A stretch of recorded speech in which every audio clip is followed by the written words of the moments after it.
बिस्मिल्लाहिर्रहमानिर्रहीम। Lecture number 24, Monday, सितंबर 28। सबसे पहले हम रिकैप के हवाले से बात कर लें। शबीना का रिकैप बहुत अच्छा था और मुझे कोई ऐसा पॉइंट नहीं मिला जिसको मैं पॉइंट आउट कर सकूँ जी उनकी गलती है। ओवरऑल उनकी परफॉर्मेंस बहुत अच्छी थी। अलबत्ता बस सिर्फ इतना हो कि जैसे जैसे मैंने उनको बताया वो फ़ौरन आ गई। अब देखो, जब हम लोग क्लास में आते हैं आप लोग को सेटल होने के लिए वक्त तो चाहिए होता है। किसी को मैंने बता दिया कि भाई आज आपकी बारी है, अभी आपने करना है। और अगर आपने वो वन पेजर डिज़ाइन किया हुआ है तो होगा होना क्या चाहिए कि आप पहले थोड़ा सा रिव्यू कर लो, जल्दी से रिव्यू कर लो, ताकि टॉपिक्स का जो सीक्वेंस है वो गलत ना हो। तो ये बहरहाल अगर वो शबीना करती तो शायद और बेहतर होता, लेकिन ओवरऑल एक बहुत अच्छा उन्होंने रिकैप दिया। उसके अलावा एक और गलती उनकी नजर आ रही है हमें कि यहाँ पे उन्होंने लिखा www, ऐसा नहीं होता। www जिसके अंदर कोई भी डॉट नहीं होता। आलिया आगे आके बैठो, आगे जगह बनाओ, मुझे नहीं पता, मामा को पीछे भेजो, जो भी जगह बनाओ। तो इसके अंदर जो है, और अनिका, तो हम जो बात कर रहे हैं कि इनकी ये गलती थी ये। इसके अलावा एक और चीज उन्होंने पॉइंट आउट नहीं की, जब उन्होंने कहा कि hbl.com के हवाले से बात की, तैयबा आगे आके बैठो।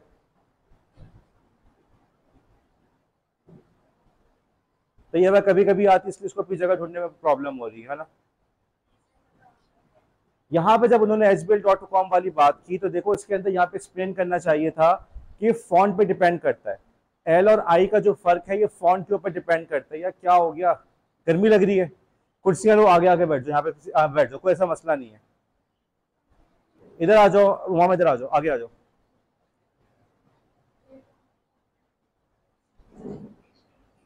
ओके, अब हम बात कर रहे हैं एचबीएल की बात कर रहे थे। प्लीज अब वापस लेक्चर पे आ जाओ, अब दोबारा नहीं।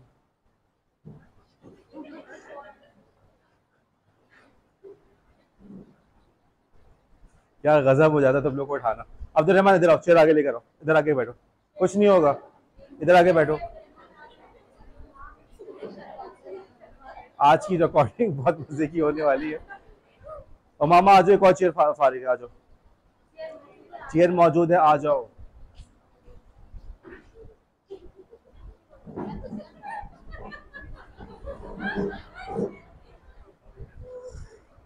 ओके, हम बात कर रहे थे। ओके जी, वापस लेक्चर पे आ जाओ। एचबीएल की बात कर रहे थे, तो यहाँ पे इस बात को एक्सप्लेन करना था कि एल और आई जो एक जैसे लग रहे हैं, इसका ताल्लुक है फॉन्ट से। बास फॉन्ट जो होते हैं वो इस फर्क का ख्याल रखते हैं। फॉर एग्जाम्पल, आई के ऊपर नीचे वो डंडा लगा देते हैं, ठीक है, तो नजर आता है ये आई है, लेकिन बास फॉन्ट ऐसा नहीं करते। और उन फॉन्ट्स के अंदर एल और आई बिल्कुल एक जैसा लगता है। बहरहाल हम अपने लेक्चर का आगाज करते हैं। हमने यही टॉपिक था हमारा, hbl.com का, और ऊपर वाला एल है और नीचे वाला आई है। दोनों में जो फर्क है, उसकी फर्क एक जैसे जो लग रहे हैं, देखने में बिल्कुल एक जैसे लग रहे हैं, उसकी वजह फॉन्ट की वजह से है। अगर यहाँ पे हम कोई दूसरा फॉन्ट यूज कर सकते हैं, मसलन ऐसा फॉन्ट होता है जिसमें आई के ऊपर भी एक लाइन है, नीचे भी लाइन है, फर्क वाजे होता। या आई के ऊपर डॉट होता तो भी फर्क वाजे होता। तो ये फॉन्ट पे डिपेंड करता है। मुमकिन है वो बंदा आपको एक डॉक्यूमेंट भेजे, मैं बैंक से बात कर रहा हूँ, मैं आपको एक डॉक्यूमेंट भेज रहा हूँ, आपके बैंक के अंदर कुछ मसला है, आप इस डॉक्यूमेंट को देखें, उसमें सारी इंस्ट्रक्शन दी हुई है। आपने सोचा कि देखो, ये मुझसे ना तो फोन पे कोई पासवर्ड मांग रहा है, ना मुझसे मेरा अकाउंट नंबर मांग रहा है, बल्कि एक डॉक्यूमेंट भेज रहा है। डॉक्यूमेंट खोली तो बिल्कुल प्रोफेशनल बनी हुई है, ऊपर जो है बैंक का लोगो वगैरह सब कुछ मौजूद है। उसमें लिखा हुआ है कि इस लिंक पे क्लिक करो। लेकिन वो जो लिंक था वो hbi.com का था, HBL का नहीं था। क्यों? उसने फॉन्ट ऐसा सेट किया था कि उस फॉन्ट की वजह से एल और आई के दरमियान फर्क बिल्कुल भी मालूम नहीं हुआ। एक और एग्जाम्पल आपके सामने है। ओके जी, इनमें से कौन सी वाली वेबसाइट वैलिड है? रुबीना, रुबीना नाम है ना आपका जी? आपका नाम रुबीना भी है जी? रुबीना, जोर से बोले। नीचे में क्या मसला है? नीचे में तो ये लिखा हुआ ke.com.pk, तो फर्क क्या है? स्मॉल नहीं है, के थोड़ा सा चेंज लग रहा है। आप लोगों ने देखा होगा मोबाइल वगैरह में बास लोग अपने नामों को भी इस तरह से लिखते हैं। अभी हम इस बारे में बात करते हैं। चलो, ये तो आसान एग्जाम्पल थी, अब बताना जरा। जी भाई, ना मोबाइल समझ में वैसे भी नहीं आ रहा, मोबाइल भी लेकर नहीं आया, तुम्हारे पास मोबाइल नहीं है, दोनों बिल्कुल एक जैसे। हद है यार, बिल्कुल हद है जी।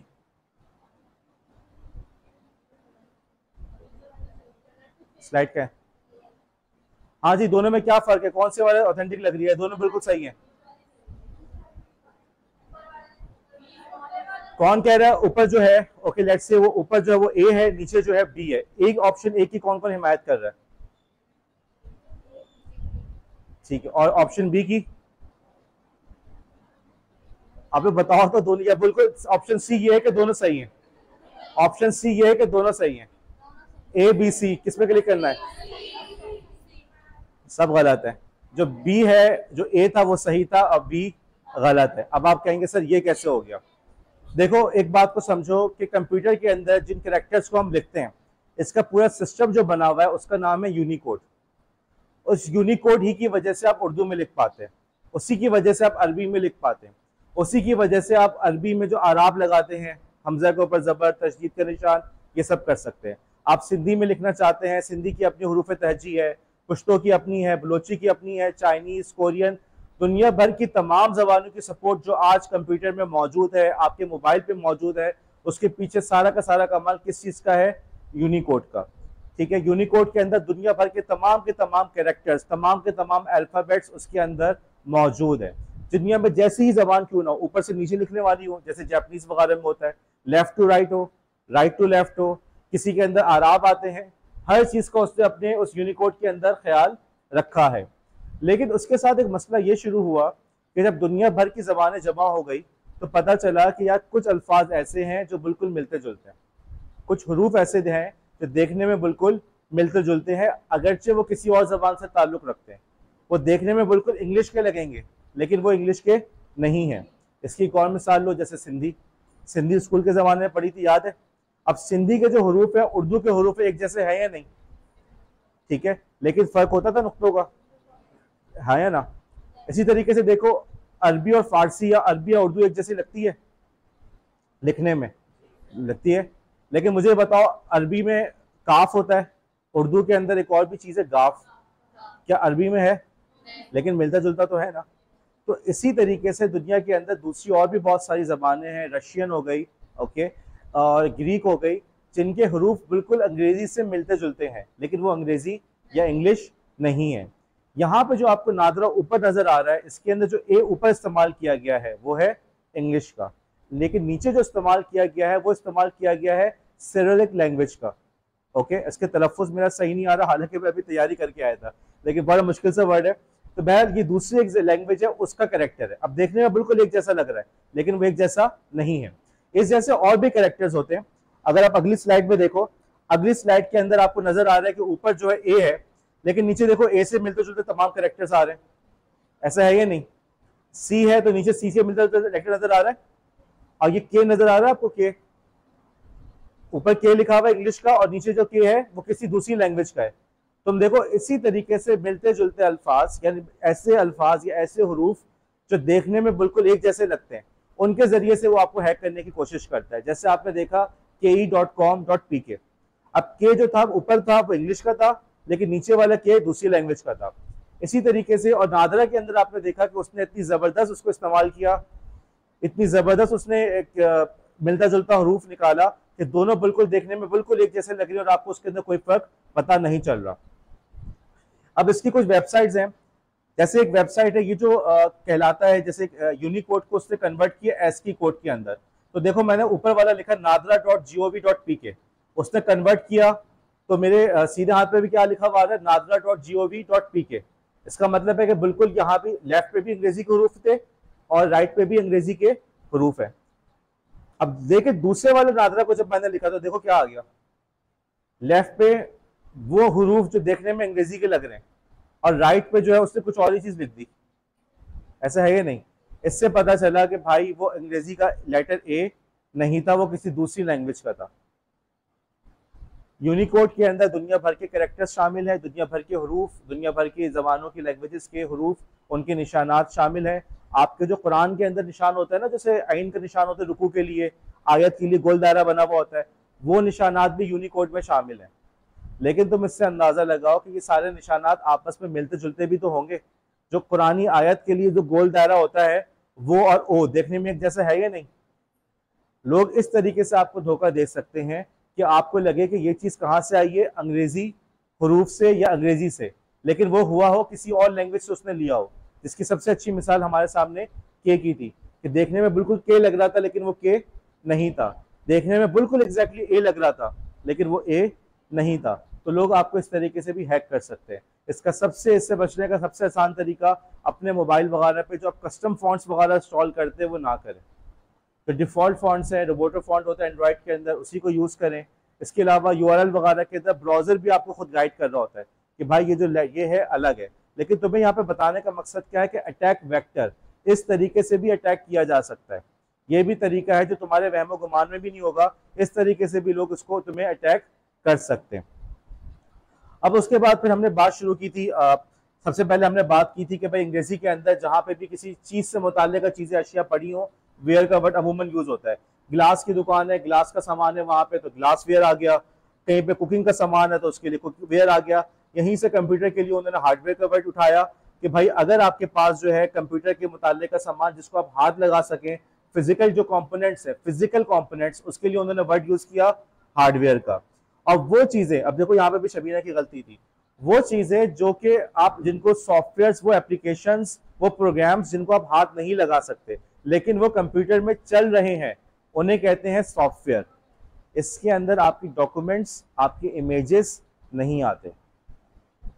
डॉक्यूमेंट्स और इमेजेस तो आपकी हैं, लेकिन जो एप्लीकेशन चल रही है आपके मोबाइल पे, इस पर कौन कौन सी एप्लीकेशन है? गूगल शीट, अटेंडेंस चेक करते हो, ठीक है, और बताओ Chrome browser, okay, Facebook, Instagram, ये सब के सब क्या है?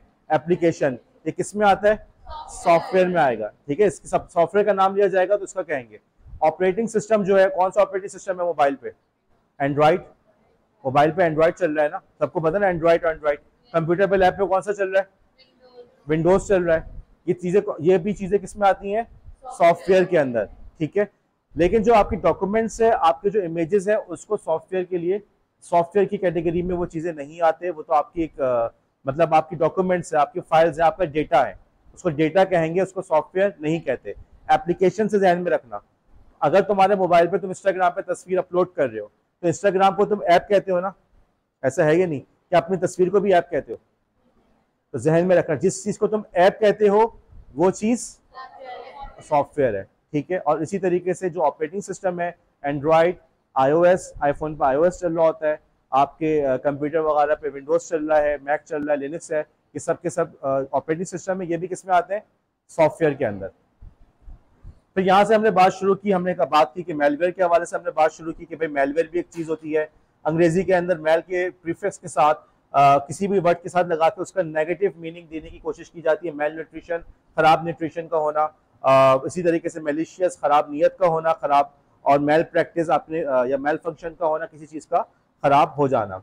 यहीं से फिर हमारे पास वर्ड आया आपके पास मेलवेयर का। मेलवेयर से मुराद वो सॉफ्टवेयर, मेलिशियस सॉफ्टवेयर, ठीक है, वो सॉफ्टवेयर जो आपके कंप्यूटर को नुकसान पहुंचाए, जो आपके कंप्यूटर को बीमार कर दे, हर वो चीज जो आपके कंप्यूटर को बीमार कर दे वो मेलवेयर के अंदर आता है, ठीक है। इस बात को समझना।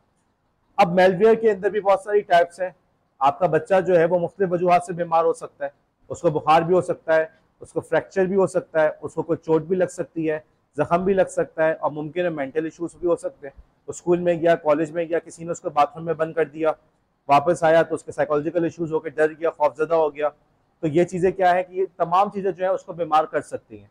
इसी तरीके से आपके कंप्यूटर को भी मुख्तलिफ चीज़ें बीमार कर सकती हैं, जिसमें से सबसे मशहूर एग्जाम्पल जो है वायरस।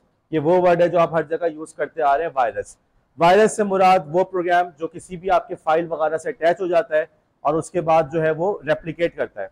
लेकिन वायरस के अंदर एक ये तो बात है कि आपके कंप्यूटर को नुकसान पहुंचा रहा है। मुमकिन है आपकी फाइल्स को डिलीट कर दे, मुमकिन है आपकी फाइल्स को हाइड कर दे, मुमकिन है आपकी फाइल को करप्ट कर दे। अब आप तस्वीर को क्लिक कर रहे हैं, तस्वीर खुलने का नाम ही नहीं ले रही, मुमकिन है, ठीक है, किसी भी तरीके से नुकसान पहुंचा सकता है।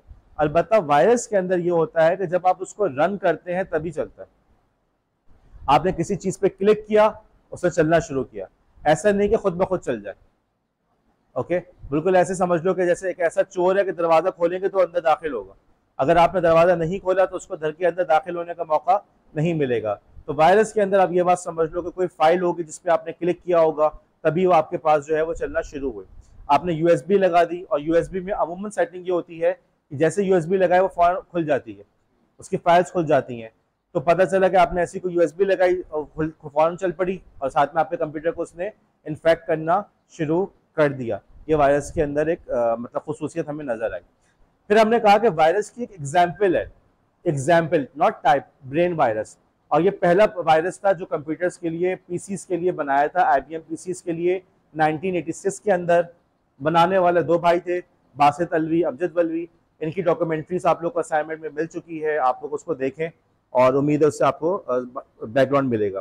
फिर हमने बात की थी आई लव यू वायरस के बारे में, और यहीं से आप लोग को समझ में आया कि फिशिंग से बचना कितना ज़रूरी है, स्कैम से बचना कितना ज़रूरी है। ये आई लव यू वायरस भी इसी तरीके से फैला कि मैसेज ऐसा आया कि मुझे तुमसे मोहब्बत है, और आपने कहा पता नहीं कौन है, और पता चला कि जी वहाँ पे वायरस आ गया। एक और टाइप है वर्म्स की, वर्म या वर्म। अब जो वर्म्स है इनके अंदर क्या खासियत है, क्या है कि भाई ये खुद ब खुद फैलते हैं, किसी चीज़ पे क्लिक करने की ज़रूरत नहीं है। ये भी आपके कंप्यूटर को नुकसान पहुंचा रहे हैं, आपकी फाइल्स को डिलीट कर रहे हैं, आपकी फाइल्स को करप्ट कर रहे हैं, लेकिन ये खुद ब खुद फैलते हैं।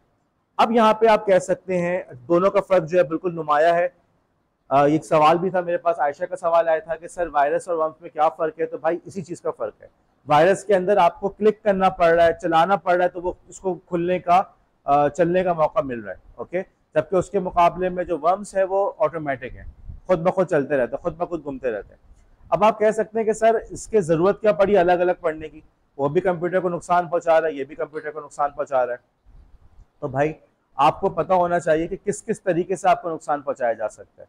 और आगे हम पढ़ेंगे कि वायरस से बचने के लिए क्या इस्तेमाल कर सकते हैं, वर्म से बचने के लिए हम क्या इस्तेमाल कर सकते हैं, हम इस बारे में बात करेंगे। लेकिन आपको पता होगा भाई किस किस तरीके से आपको अटैक किया जाता है। डाकू अलग होता है, अगवाकार अलग होता है, चोर अलग होता है, धोखेबाज अलग होता है, ठीक है। हर चीज़ को हम अलग अलग देखते हैं, उससे डील करने का तरीका भी अलग अलग होता है।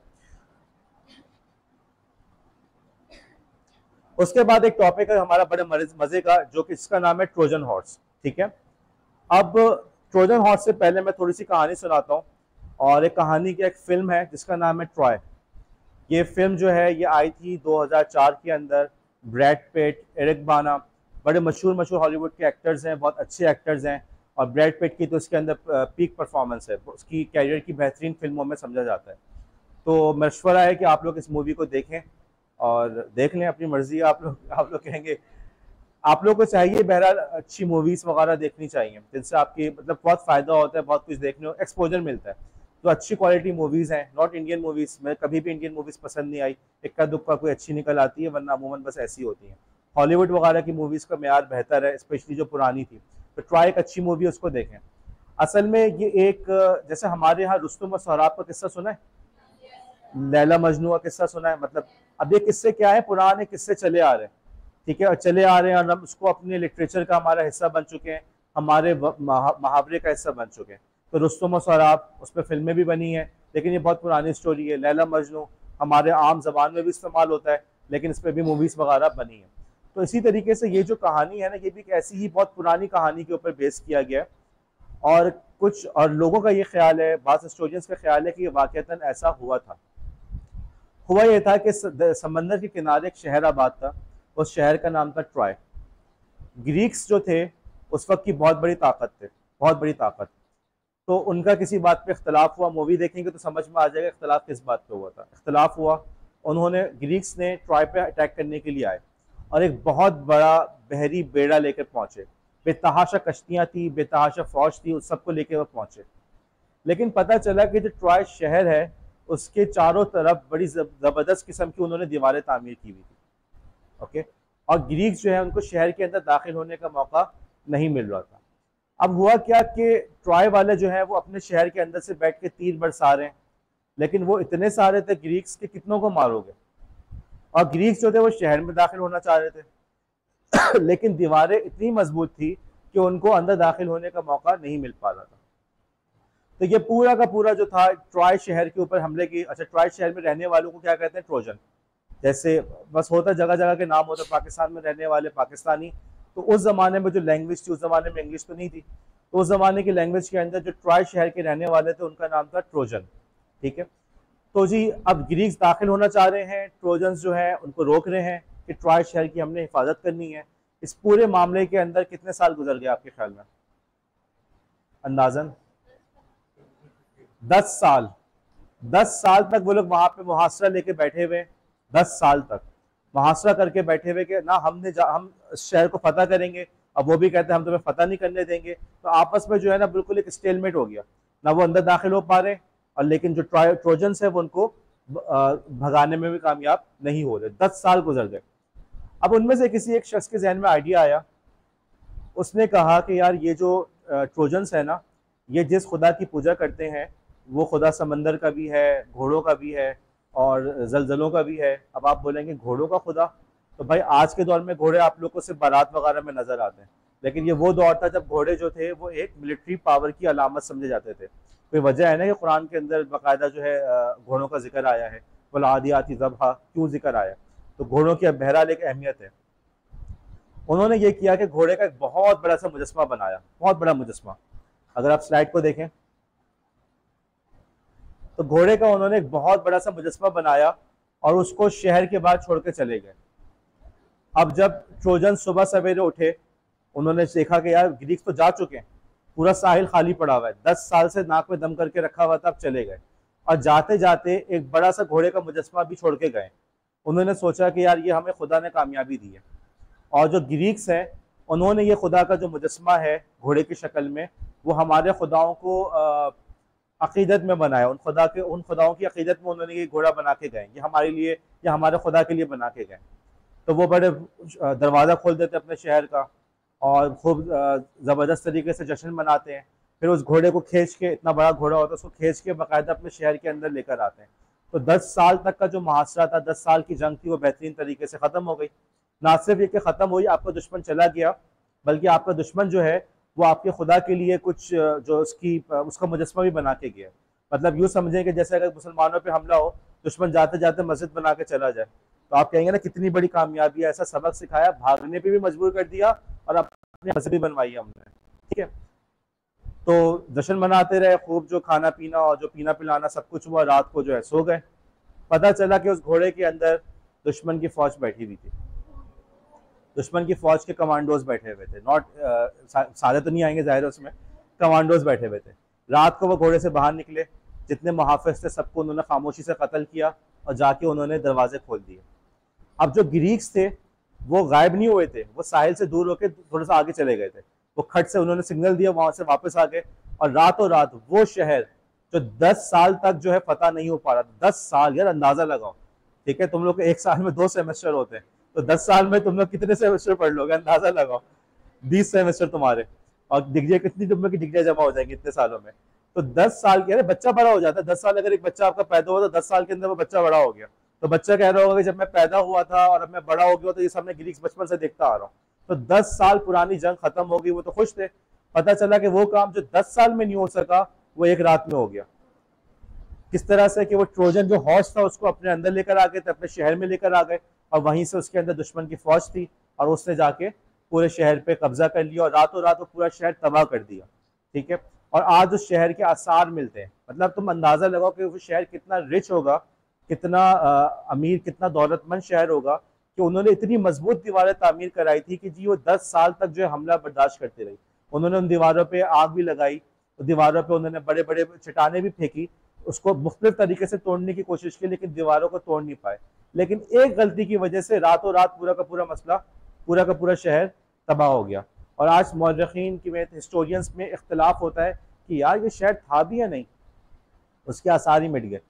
वैसे अभी भी उसके कुछ आसार हैं। बाज़ हिस्टोरियंस का ख्याल है कि टर्की के करीब, टर्की के साहिल पे एक जगह पे उसके आसार मिले, तो कहते हैं कि यहाँ पे वो शहर था।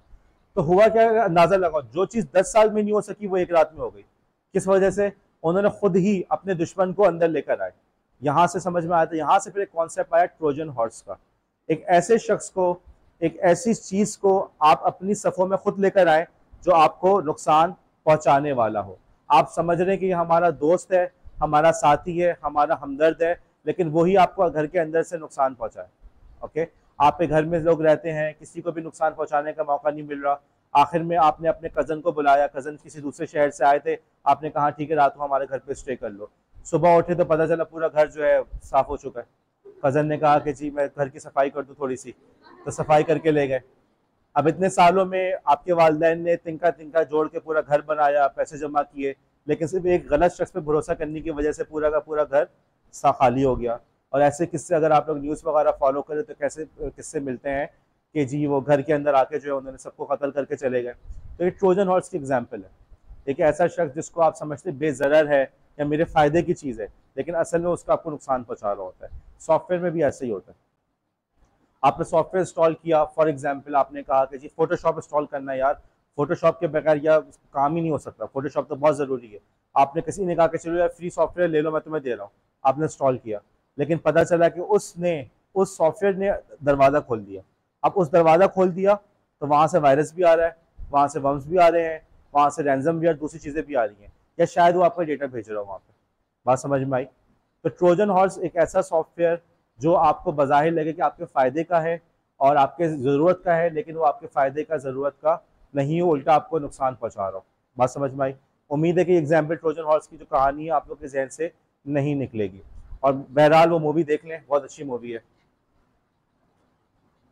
अब घर जाके बोलना मैं सर ने मूवी देखने का है, काम क्यों नहीं कर रही बेटा, अब सर ने कहा मूवी देखने को, आपको नहीं पता।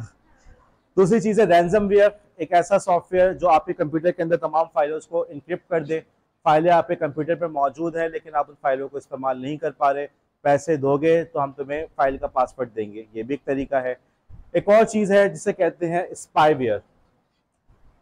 अब आप बोलेंगे सर स्पाईवेयर का क्या मतलब है? यार स्पाईवेयर से मुराद वो चीज़ें जो आपकी एक्टिविटी को नोट कर रही हो, ना वो कंप्यूटर्स की फाइल को ख़राब कर रही हैं, ना वो कंप्यूटर्स की फाइल पे पासवर्ड लगा रही हैं, ना वो आपके नेटवर्क में घुस के दूसरे कंप्यूटर से फैल रही हैं। वो कर क्या रहे होते हैं? सिर्फ और सिर्फ आपको ऑब्जर्व कर रहे होते हैं मुख्तलिफ चीज़ें। मसलन आपने अपनी बैंक की वेबसाइट पर कौन सा पासवर्ड डाला, चलो ये तो एक बात हो गई। इसके अलावा एक और चीज़ भी होती है, जो एडवर्टाइजर्स होते हैं वो भी आपको नोट कर रहे होते हैं। वो इसलिए नोट नहीं कर रहे होते कि उन्हें मिसबा में इंटरेस्ट है या उनको वलीसा में इंटरेस्ट है। वो बात समझो, बात सुनो, उनको मिसबा में, वलीसा में, आलिया में, इनमें इंटरेस्ट नहीं है। उनको सिर्फ इस बात में इंटरेस्ट है कि इस एज ग्रुप के अंदर जो बच्चियां हैं वो क्या करती हैं। अगर उन्होंने नोट किया कि वलीसा जो है फॉर एग्जांपल वो ब्रेकिंग बैड टीवी शो देख रही है, तो उन्होंने कहा अच्छा जी ये जो इसका मतलब है कि इस एज ग्रुप के लोग जो है वो ब्रेकिंग बैड में इंटरेस्ट रखते हैं। बात समझ में आ रही है? तो उनको इस बात में इंटरेस्ट नहीं है, एज अ पर्सन तुम्हें इंटरेस्ट नहीं है, लेकिन तुम्हारी एक्टिविटीज़ को ऑब्जर्व करके वो प्रोफाइल क्रिएट करना चाहते हैं। एक दफ़ा प्रोफाइल क्रिएट हो गया तो फिर क्या करेंगे? तुम्हें वो एडवर्टीजमेंट दिखाएंगे। अब तुम खुद सोचो, अगर तुम्हारे पास आकर एडवर्टीजमेंट दिखाई जाए कि जी फला जगह पे प्लॉट इतने का मिल रहा है, तुम लोग दिलचस्पी लोगे इस बात में? तुम कहोगे यार हमारे पास कौन से पैसे प्लॉट के, अभी क्या, अभी तो ज़िंदगी में बड़ा वक्त पड़ा हुआ है, देखेंगे, ठीक है। लेकिन यही चीज़ तुम किसी 40 ईयर्स की एज के बंदे को दिखाओ, तो फ़ौरन लेकर हाँ यार बताओ, कुछ सस्ता प्लॉट मिल रहा है यार, मुझे चाहिए, पता नहीं बच्चों के लिए कोई प्रॉपर्टी ले लूँ, कुछ बना लूँ, कुछ अपना घर कर लूँ, कब तक मैं किराए के मकान में रहूँ। देखो फ़र्क नज़र आ रहा है, ठीक है। आप लोगों को किन चीज़ों में इंटरेस्ट होगा? जो आपकी एज ग्रुप के मुतालिक है, जो इन चीज़ों में आपको इंटरेस्ट होता है, जिस किस्म के शोज़ हैं। आप खुद देखना, बचपन में जो टीवी शोज़ देखते थे अब देखते हो, और जो अब देख रहे हो आने वाले 5 सालों में नहीं देखोगे। तुम्हारा इंटरेस्ट वक्त के साथ साथ डेवलप होता जाता है। तो अब वो तुम्हें स्पाईवेयर के जरिए से, एक मकसद तो उनका ये भी होगा कि तुम्हारा डेटा चोरी करना, तुम्हारा पासवर्ड चोरी करना, और दूसरा मकसद क्या हो गया कि वो इस तरीके से आपको ऑब्जर्व करके मार्केटिंग का डेटा तैयार करें। ओके, ये भी एक मकसद होता है स्पाईवेयर का। बात समझ में आई? सबके मोबाइल में हो? अच्छा, अब ये निगाह ज़रा का सवाल है कि सबके मोबाइल पे होता है। बाज़ दफ़ा मोबाइल या कंप्यूटर में बाकायदा इंस्टॉल किया जाता है, ये तो एक चीज़ हो गई। अलबत्ता जितने भी हमारे सोशल मीडिया के प्लेटफॉर्म्स हैं ना, वो यही धंधा कर रहे हैं। वो आपकी एक एक चीज़ को ऑब्जर्व कर रहे होते हैं, क्या कर रहा है, किस वक्त नोट करता है, किस वक्त यूज़ करता है, और उसी वक्त के लिहाज से वो आपको कंटेंट दिखाने की बुशरा कोशिश करते हैं, उसी वक्त के लिहाज से आपको कंटेंट दिखाने की कोशिश करते हैं, ताकि ज़ोबिया आपके इंटरेस्ट वगैरह को वो जांच सके और फिर आपको उसी लिहाज से मार्केटिंग का डेटा, ये मार्केटिंग का जो डेटा है ना बहुत वैल्यूबल है, बहुत ज़्यादा वैल्यूबल है। आप खुद सोचो कि यार अगर आप एक फॉर एग्जांपल अगर हम जो अपने कॉलेज में एजुकेशन प्रोग्राम शुरू करें, हम एक वर्कशॉप करा रहे हैं और हम पेड वर्कशॉप है, हम उसके लिए एडवर्टीजमेंट का बजट लगाते हैं 1 लाख रुपए के। 1 लाख रुपए में हमने पैराफ्लेक्स लगाने, मुझे बताओ कि उसको हम किस जगह पे लगाएंगे? अगर मैं जाके लालू खेत के अंदर जो वो मोबाइल वो जो है ना लालू खेत पे जो स्पीकर वाले बैठे हुए लाइन से या फर्नीचर वाले बैठे हुए, अगर मैं वहां पे लगा दूं कि हम यहाँ पे कोर्स करवाने, फायदा होगा? तो मेरी एडवर्टीजमेंट जाया हुई ना। लेकिन उसके मुकाबले में अगर मुझे पता चल जाए कि जी फॉर एग्जांपल आप जो है ये एडवर्टीजमेंट जो है कराची यूनिवर्सिटी में कर दें, तो मुझे मेरे पैसे बचे, मेरा वक्त बचा, और टारगेटेड ऑडियंस तक बात पहुंच रही है। इसको एक कदम और आगे लेकर चलो, अगर मुझे ये पता चल जाए फला डिपार्टमेंट के लोग इसमें इंटरेस्ट रखते हैं, और काम मेरा आसान हो गया। और इससे भी एक कदम और आगे चलो, फला डिपार्टमेंट के अंदर, माइंड सीधे बैठो, फला डिपार्टमेंट के अंदर फला लोग, फला बच्चियां इस कोर्स के अंदर इंटरेस्ट रखती हैं, और उनमें से वो बच्चियां, ये 5 बच्चियां जो पैसे देने के वो भी तैयार है। इंटरेस्ट तो 15 बच्चियां रखती हैं, लेकिन सिर्फ 5 बच्चियां जिनके पास इतनी इनकम है कि वो उस कोर्स की दे सके। तो मेरे लिए बेहतर नहीं कि उन 15 के बजाय 5 को टारगेट करूं, आसानी हुई नहीं हुई मुझे। इसी वजह से वो इस तरीके से जो आपके स्पाईवेयर वगैरह के जरिए से आपके तमाम डेटा कलेक्ट करने की कोशिश करते हैं कि आपके बारे में मैक्सिमम इंफॉर्मेशन ले। आप कह सकते हैं किसको मुझ में क्या इंटरेस्ट, मेरे पास कौन से करोड़ों की दौलत है, लेकिन उसको आप में इंटरेस्ट इसलिए कि आप करते क्या है, आप खाते क्या है, आप सोते कब है, आप जागते कब है, आपको किन चीजों में इंटरेस्ट है, आपके दोस्त कौन है। ज्यादा चांस इसी बात का कि आपको जिसमें इंटरेस्ट होगा आपके दोस्त को भी उसी में इंटरेस्ट होगा, उसको किस में इंटरेस्ट है, वो क्या कर रहा है। इस तरीके से पूरा करके एडवर्टीजमेंट को अपने इफेक्टिव बनाने की कोशिश करते हैं। ठीक, और सबसे इंपॉर्टेंट बात यही जो मैंने शुरू में कहा कि जिस तरह से वो आपका पासवर्ड वगैरह भी नोट डाउन कर रहे होते हैं, तो उसका मकसद, पासवर्ड वगैरह नोट डाउन करने का मकसद यही होता है कि भाई ये भी कर सकते हैं स्पाईवेयर के जरिए से, आपका पासवर्ड देख लिया किसने कौन सी कीज टाइप की, ठीक है, की लॉगर उसने देखा कि कौन कौन सी कीज टाइप कर रहा है, उसमें से पासवर्ड निकाला, आपके अकाउंट में जो है महीने के बाद जाकर उसने अकाउंट में लॉगिन करके पैसे खाली कर दिए। समझ में आई बात। तो दोनों चीजें मुमकिन है। एक बात मैंने कही कि आपकी कॉन्फिडेंशियल इंफॉर्मेशन जैसे निगाह ज़हरा ने कहा वो यकीनन उसको चोरी कर सकता है, और दूसरा पॉइंट मैंने ये कहा कि इसके अलावा भी अगर वो आपको कॉन्फिडेंशियल डेटा नहीं भी चोरी कर रहा तो भी जो आपका बिहेवियर है उसको, उसके जरिए से वो आपको नुकसान पहुंचाने की कोशिश करेगा।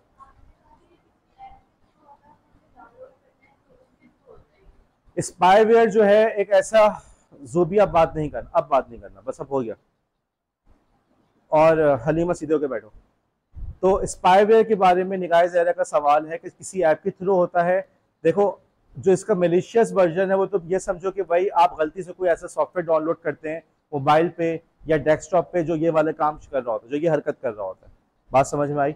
लेकिन इसके अलावा मैं ये बता रहा हूँ कि सोशल मीडिया प्लेटफॉर्म जो है वो पहले ही ये काम कर रहे हैं, वो आपको दूसरे तरीके से ऑब्जर्व कर रहे हैं। ओके, तो ये दोनों चीज़ें आपस में मिक्स हो रही हैं। अलबत्ता यहाँ जो हमारा टॉपिक है स्पाईवेयर का, उसके अंदर बाकायदा कोई सॉफ्टवेयर ऐसा होता है वो किसी तरीके से आपके मोबाइल पे, आपके कंप्यूटर पे आ गया और वो आपकी इंफॉर्मेशन देखते हुए किसी और को भेज रहा होता है।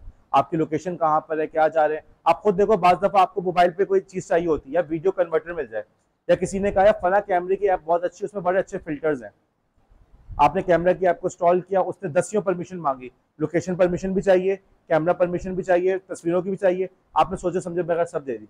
आपने ये नहीं सोचा कि कैमरे की ऐप को लोकेशन की क्या जरूरत है। उसने कहा यार कैमरे को लोकेशन का मुझे ये फायदा है, जहां तुम तस्वीर लोगे मैं नोट कर लूँ कहाँ तस्वीर ली, फिर मैं उसका एल्बम बना के दिखाऊंगा कि तुमने कराची यूनिवर्सिटी में ये तस्वीर ली थी, या तुमने GC कॉलेज में ये तस्वीर ली थी, घर पे ये ली थी। समझ लो बात को। लेकिन हुआ क्या कि वो जो सॉफ्टवेयर था वो तुम्हारा डेटा लेके बाहर बेच रहा है, उसको लीक कर रहा है, उसको किसी और को दे रहा है कि भाई ये जो बच्ची थी इतने बजे इस जगह पे थी, इतने बजे यहाँ पे थी, यहाँ पे थी, इसने ये किया, इसने वो किया, हर तरीके से तुम्हारी इंफॉर्मेशन भेज रहा है। समझ में आई बात। अब सबसे अच्छा तो ये कि आप मोबाइल वगैरह बिल्कुल इस्तेमाल ना करें, बाज़ लोग ऐसे ही करते हैं। मेरा अपना सोशल मीडिया अकाउंट नहीं था, मैंने कुछ साल पहले अपने तमाम सोशल मीडिया अकाउंट्स डिलीट कर दिए थे, और मेरे अपने ऑफिस से कुछ लोगों ने कहा तुम्हें ढूंढना चाह रहे तो मिल नहीं रहे, ना लिंक्डइन पे था ना फेसबुक, कहीं पे भी सब कुछ डिलीट कर दिया था, सब कुछ अपने आप को हाइड कर दिया था मैंने। तो मेरी कोई ऑनलाइन प्रेजेंस नहीं थी, मेरा नाम वगैरह कहीं भी इस्तेमाल नहीं हो रहा था। अब इस कॉलेज में आए तो फिर चेंज करना पड़ा, तनाम मंसूर के नाम से डोमेन और वीडियो वगैरह। तो बहरहाल वक्त वक्त की बात होती है। ये जो आप कह रही है निगाह ज़हरा का सवाल है, हम क्या करें, मैं किसी गार में जाके रहने लगूँ? सर आप मुझे वहाँ पे आके पढ़ाने आ जाइएगा, तो पहले आप गार ढूंढें। बहरहाल जो हमारी अगली क्लास है उसमें हम इसी में बात करेंगे कैसे बच सकते हैं। उसके बाद जो आखिरी टॉपिक है वो है एडवेयर का। अमूमन स्पाईवेयर और एडवेयर साथ आते हैं। एडवेयर से क्या जहन में आ रहा है? वो तो मैं एड्स दिखाता रहता है। कंप्यूटर्स में भी बाज़ दफ़ा बाज़ लोग के कंप्यूटर इतने इन्फेक्टेड होता है, आपको नजर आएगा जैसे कंप्यूटर खोला इतने सारे इश्तहार आता, बोले भाई क्या है ये। और ये चीज़ आपको मोबाइल पे भी नजर आएगी, मोबाइल पे आए दिन इश्तहार आते रहते हैं, ठीक है, तो वो एडवेयर कहलाता है। मसला कुछ यूँ हो गया है कि हमारी बाज़ रिप्यूटेबल कंपनीज जो है, फेसबुक है, ये सब भी इस किस्म की हरकतों में इन्वॉल्व है। आप देखो अक्सर आपको जो इश्तहारात होते हैं क्रोम की तरफ से ही आ रहे होते हैं। तो बहरहाल चीज़ों के अंदर आपस में काफ़ी ज़्यादा मिक्सअप हो गया है। अलबत्ता एडवेयर का मकसद ये कि वो चीज़ें जिसके ज़रिए से आपको इश्तहार वगैरह दिखाया जाए, ठीक है। ओके, अब स्कोर बोर्ड के हवाले से मैंने अपडेट कर दिया है। नजर आ रहा होगा। मैं पहले से बता रहा हूँ कि ये बच्चे फेल होने वाले, तो ये बच्चे फेल होने वाले अनलेस वो अपनी परफॉर्मेंस के अंदर इंप्रूवमेंट लेकर आए। दुआ हसीन, तो तैयबा, जुनेद, आलिया। अब मैं देखो बार बार वही वाली बात, एक तो क्लास में आना नहीं, और क्लास में जब आए तो बगैर किसी मोबाइल के, बगैर किसी डेटा पैकेज के, ना कुछ स्लाइड्स नजर आ रही है, और फिर यही बच्चे शिकायत करेंगे पता नहीं क्या बात करते हैं, हमें समझ ही नहीं आ रहा। बार बार पॉइंट आउट कर रहा हूँ, मुझसे किसी गलत इस खुशफहमी में मत रहना कि सर रहम करेंगे और सर मुझे फला एक्सक्यूज सुन के छोड़ देंगे। बार बार अभी इसीलिए बता रहा हूँ, जिन लोगों के मार्क्स कम है, जिन लोग के नाम के आगे लाइकली टू फेल लिखा हुआ आ रहा है, उनके पास मौका है कि वो अपने असाइनमेंट्स वगैरह करके क्लास में पार्टिसिपेट करके अपनी परफॉर्मेंस को बेहतर बनाने की कोशिश करें। अभी भी आपके पास टाइम है, अक्टूबर का महीना है, नवंबर में तो आप एग्जाम की तैयारी कर रहे होंगे। आपके पास अभी कल एक असाइनमेंट आ गया, आज एक और असाइनमेंट आ जाएगा, ओके, जिसके अंदर आपने एक ऑनलाइन कोर्स करना है, और इसके बाद सबसे बड़ा जो असाइनमेंट है हमारा गूगल शीट का, वो भी आ जाएगा। अब इससे पहले कि आप जो है मुंह बनाए जोबिया, मैं भी मुंह बना सकता हूँ। अच्छा, जोबिया कह रही नहीं बनाई, ओके, जोबिया बहुत खुश है हमारे असाइनमेंट का सुन के, तो जोबिया आपके लिए एक और भी आएगा, ठीक है, 4 असाइनमेंट। बात सिर्फ इतनी सी है, मेरा टारगेट था मैं अगस्त सितंबर में असाइनमेंट सारे क्लोज कर दूं, लेकिन जितनी हमारे अगस्त के अंदर इवेंट्स हुए, फिर जितनी हमारी बारिशों की वजह से छुट्टियां हुई, उसकी वजह से हम लोग फंस गए। हमारा इवेंट जो आपका डिफेंस डे, वो भी 2 दिन हुआ, फिर बीच में बारिशें भी हुई, तो ये मसाइल होते हैं। मेरी हर दफ़ा कोशिश होती है कि जल्द अज जल्द काम सारा कंप्लीट करूँ, बच्चे आखिर में सुकून से रहें, लेकिन हर दफ़ा एक हमारी प्लानिंग होती है, एक अल्लाह की प्लानिंग होती है, हर काम अपनी मर्जी से नहीं होता। तो ज़िंदगी में कभी भी आपको अपनी मर्जी की चीज़ें नहीं मिलती। आप लोग के अंदर इतनी सलाहियत का होना चाहिए कि आप चैलेंज का सामना कर सकें। मैं अटेंडेंस ले लूँ।